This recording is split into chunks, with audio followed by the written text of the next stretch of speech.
Hello everyone. आज के इस लेक्चर में हम सुकरात का इंट्रोडक्शन देखेंगे। सुकरात का जन्म यूनान में हुआ था, एथेंस में। और जब सुकरात का जन्म हुआ था उस समय एथेंस में सोफिस्टों की विचारधारा प्रचलित थी। सोफिस्टों ने एक बहुत ही फेमस उस समय प्रचलित है एक सिद्धांत दिया था कि मनुष्य ही सभी वस्तुओं का मानदंड है। इस सिद्धांत ने ज्ञान क्षेत्र में एक तरह से बौद्धिक और नैतिक अराजकता उत्पन्न कर दी। अतः सोक्रेटिस यानी सुकरात ने इस सिद्धांत को चुनौती दी। उस समय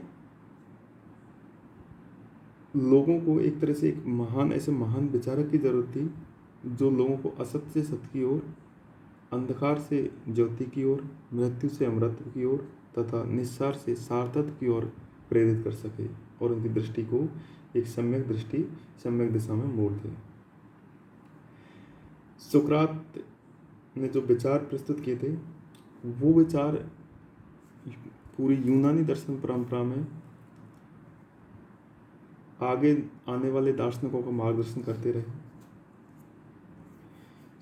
सुकरात ने ग्रीक दर्शन में एक ऐसी विचारधारा का सूत्रपात किया जिसने प्लेटो और एरिस्टोटल जैसी महान दार्शनिकों को जन्म दिया। यानी कि प्लेटो और जो एरिस्टोटल जो विचार थे वो एक तरह से सुकरात के विचारों का ही एक तरह से विकास था। सुकरात ने जो विचार प्रस्तुत किए थे उनको कभी भी किसी पुस्तक में सूचीबद्ध नहीं किया, भाषाबद्ध नहीं किया। अर्थात सुकरात ने कोई भी किताब नहीं लिखी। तो फिर समस्या ये होती है कि सुकरात के विचार को हम कहाँ से पढ़ते हैं, उनका ज्ञान कैसे प्राप्त करते हैं। तो सुकरात के जो विचार है उनके दो शिष्य प्लेटो और जेनोफन, हम इन्हीं से मिलते हैं। प्लेटो एक दार्शनिक था, इसलिए हमें प्लेटो के जो विचारों पर ही यानी कि प्लेटो पर ही मूलतः एक तरह से निर्भर रहना पड़ता है। और जेनोफन एक तरह से एक सैनिक था, अतः उसमें दार्शनिक भाव नहीं थे, इसलिए जो विचार है मूलतः वो हम प्लेटो पर याद आते हैं। और जो भी विचार हमने लिए हैं अभी ये जाने हैं या जो ज्ञान मिला है हमें सुकरात के विचारों का, वो प्लेटो के दर्शन पर ही आधारित है।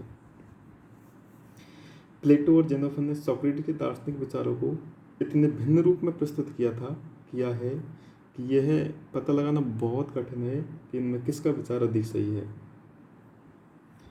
प्लेटो ने जो पुस्तक लिखी है वो इस तरह से एक डायलॉग्स के रूप में लिखी है। डायलॉग्स ऐसे लिखा है, एक को बना दिया सुकरात बोल रहा है, दूसरे में कोई दूसरा दार्शनिक बोल रहा है, उनके आपस में डिस्कशन चल रहा है, डायलॉग्स चल रहा है। तो प्लेटो के संवादों के जो मुख्य पात्र है उनमें सोक्रेटिस के मुख से जिन दार्शनिक सिद्धांतों का प्रतिपादन कराया गया है उनसे ना ऐसा लग रहा है कि वास्तव में वो खुद सोक्रेटिस के विचार थे या प्लेटो के सोक्रेटिस के विचार थे। यानी कि एक बन गया ऐतिहासिक सोक्रेटिस और दूसरा बन गया प्लेटो का सोक्रेटिस। तो उनका अंतर कर पाना बहुत कठिन है कि वास्तव में वो विचार सुकरात ने दिए थे या प्लेटो के सोक्रेटिस के। यानी कि प्लेटो जो डायलॉग्स हैं लिखे हैं प्लेटो ने, तो वो वास्तव में प्लेटो के डायलॉग्स हैं, सुकरात के डायलॉग्स है। तो दो सोक्रेटिस हो गए, तो ऐतिहासिक सोक्रेटिस वो वास्तव का सोक्रेटिस और एक हो गया प्लेटो का सोक्रेटिस। तो वास्तव में उन डायलॉग्स से अंतर करवाना मुश्किल है कि वो विचार किसके हैं, सोक्रेटिस के हैं या प्लेटो के हैं। और प्लेटो के विषय में जानकारी का दूसरा स्रोत है जेनोफन। जेनोफन ने एक किताब लिखी है स्मरणीय तथ्य, जिसमें सोक्रेटिस के विचारों का बड़ा संयमित और तथ्यात्मक विवरण प्रस्तुत किया है।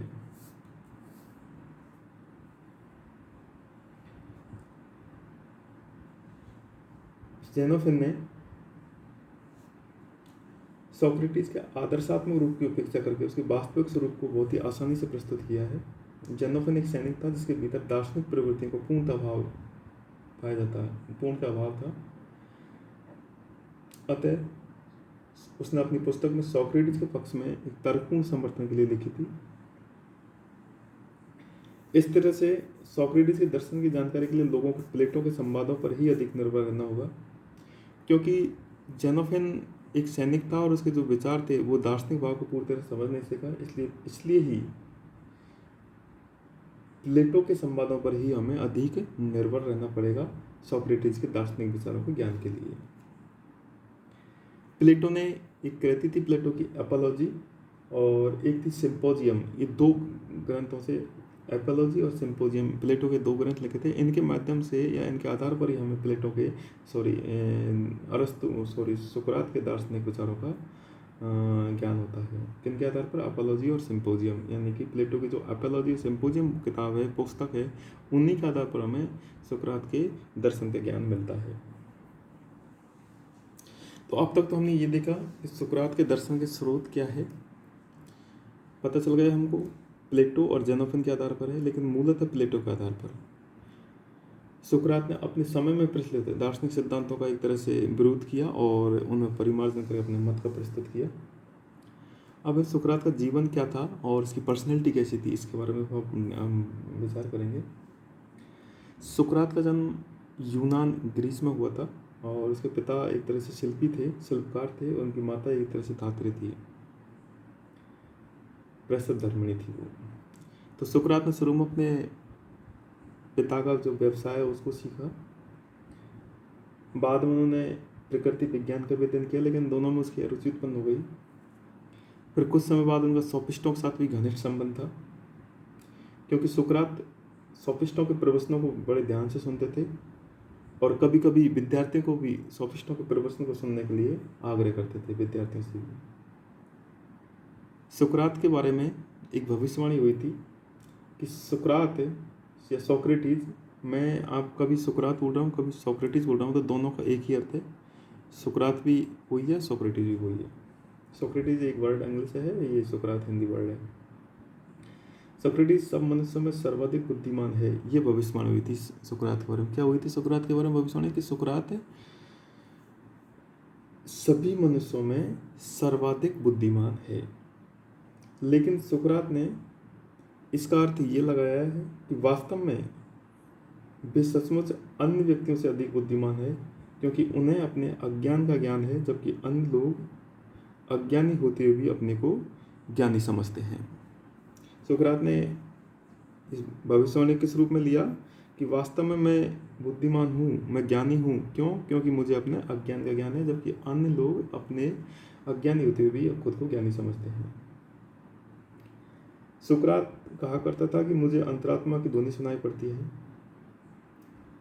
मनुष्यों के मन में ज्ञान और सद्गुण के लिए व्याकुलता उत्पन्न करना उसका जीवन लक्ष्य था। क्या था उसका जीवन लक्ष्य? मनुष्यों की आत्मा में, मनुष्य के मन में ज्ञान और सद्गुण के लिए व्याकुलता उत्पन्न करना, यानी कि ज्ञान और सद्गुण की इच्छा उत्पन्न करना उनके दर्शन का लक्ष्य है। उनका दर्शन ईश्वरीय सेवा का एक रूप था। वे आत्मविश्वास, विशुद्धता, साधुता, सच्चरित्रता तथा ईमानदारी का आदर्श थे, यानी कि उनमें एक तरह से ईमानदार थे वो, उनमें सच्चरित्रता पाई जाती थी, एकदम साधुता थी, विशुद्धता थी, आत्मविश्वास था उनमें। यूनान में प्रचलित उस समय प्रजातांत्रिक संविधान की आलोचना, सभी लोगों से उनका प्रतिप्रक्षण करना और आम नागरिकों, जो एथेंस के आम नागरिकों की अपेक्षा उनके स्वभाव की विलक्षणता ने बहुत से लोगों को उनका शत्रु बना दिया। यानी कि एथेंस में प्रचलित उस समय जो डेमोक्रेसी थी, प्रजातंत्र था, उसकी उन्होंने आलोचना की। वो सभी लोगों से प्रश्न पूछा करते थे, फिर क्रॉस क्वेश्चन करते थे। और यूनान में उस समय जो आम नागरिक थे, साधारण लोग थे, उनसे बिल्कुल उसका अलग स्वभाव था। इसी वजह से वो उस समय लोगों का शत्रु बन गया। और सुकरात की 70 वर्ष की अवस्था में उस पर 3 अभियोग लगाए गए। पहला अभियोग था कि सुकरात ने राष्ट्रीय देवताओं की अवहेलना की है। दूसरा अभियोग था कि सुकरात ने राष्ट्रीय देवताओं के स्थान पर सोक्रेटिस ने, यानी कि स्वयं ने खुद का कल्पित देवता बना लिया। और तीसरा अभियोग लगाया था कि वास्तव में उसने एथेंस के जो नवयुवक है उनको पथभ्रष्ट कर दिया। हालांकि वास्तव में ये सभी आरोप या निराधार थे। और उन्होंने सफाई में इतना कहा कि मैंने अनेक राष्ट्रीय देवताओं के स्थान पर एक परमपिता परमेश्वर को माना है, जिनके आभासी आपके ये विभिन्न देवता है, और ये परमेश्वर ही सबका नियंता, रक्षक और पोषक है। इस प्रकार वास्तव में देखा जाए तो सुकरात ने राष्ट्रीय देवताओं के तिरस्कार करने की अपेक्षा उन देवताओं का और महत्व को बढ़ा दिया, ये कहते हुए कि ये सभी देवता एकमात्र परमेश्वर की विभिन्न आभास है। सुकरात ने नवयुवकों को कोई ऐसी शिक्षा नहीं दी जो देश के हित के प्रतिकूल हो। जब सुकरात का जीवन का उद्देश्य कल्याण करना हो, उनकी नैतिक उन्नति करना हो, तो वे नवयुवकों को ऐसा गलत, एक तरह से गलत शिक्षा या अशिक्षा नहीं दे सकता। सोफिस्टों ने धर्म और ज्ञान के क्षेत्र में जो आदर्शों की अवहेलना की, उसके कारण यूनान में उसके विरुद्ध एक भयंकर प्रतिक्रिया हुई और सोक्रेटिस भी इस प्रतिक्रिया का शिकार हुए।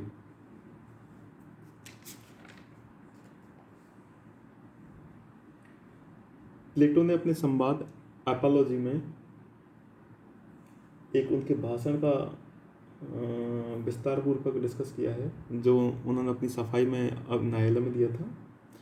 उस समय सुकरात ने कहा था कि एथेंस के नागरिकों, मैं तुम्हारा आदर और तुमसे प्रेम करता हूँ, किंतु तुम्हारी आज्ञा मानने की अपेक्षा मैं ईश्वर की आज्ञा मानूंगा, और जब तक मुझ में जीवन और शक्ति है, मैं दार्शनिक उपदेश देना और उनके अनुसार स्वयं आचरण करना बंद नहीं कर सकता। और मेरा विश्वास है कि इस राज्य की मेरी इस ईश्वर सेवा से बढ़कर और कोई भलाई नहीं हुई है। शरीर तो आत्मा का बंधन है, आत्मा अमर है। भले आदमी के लिए परलोक में कोई भय नहीं। अब वियोग का समय आ गया है और हम अपने अपने मार्गों पर चलते हैं। मैं मृत्यु पथ पर और तुम जीवन पथ पर, इनमें कौन सा मार्ग उत्तम है, ईश्वर ही जानता है। तो इस तरह से उन्होंने जब अपनी लास्ट जीवन की अंतिम अवस्था में भी जो अपने विचार थे उनको नहीं छोड़ा। इसी प्रकार प्लेटो ने अपने ग्रंथ, अपनी पुस्तक फीडो में भी सुकरात के अंतिम समय का वर्णन किया है। उस समय सुकरात सभी को समझा रहे हैं कि आत्मा अमर है, जिनके लिए दुख प्रकट करने की आवश्यकता नहीं है। तो इस तरह इस व्याख्यान में हमने आज सुकरात के इंट्रोडक्शन देखा, सुकरात का जन्म, सुकरात के विचार देखे, सुकरात के विचार किनसे प्रेरित थे, और सुकरात ने जो सुधार किया है सोफिस्टों के दर्शन में, वो भी हमने इसमें देखा है। तो इस तरह से उस समय की जो यूनान में, एथेंस में जो परिस्थितियाँ थी, उन परिस्थितियों के प्रतिकूल विचार सुकरात ने दिए और उनकी एक तरह से जो ने क्रिटिसाइज की, उनकी आलोचना की, उसका यूनान में, एथेंस में ज़बरदस्त विरोध किया गया और उसकी कीमत सुकरात को अपनी जान देकर चुकानी पड़ी। लेकिन फिर भी सुकरात के विचारों ने पूरे ग्रीक दर्शन का मार्गदर्शन किया, और बाद में जो प्लेटो, अरस्तु, प्लोटिनस जैसे बहुत से फेमस दार्शनिक हुए, उनके विचार भी सुकरात के दर्शन पर आधारित थे। उन्होंने सुकरात के दर्शन का एक तरह से विकास किया। तो इस लेक्चर में आज इतना ही। Thank you so much.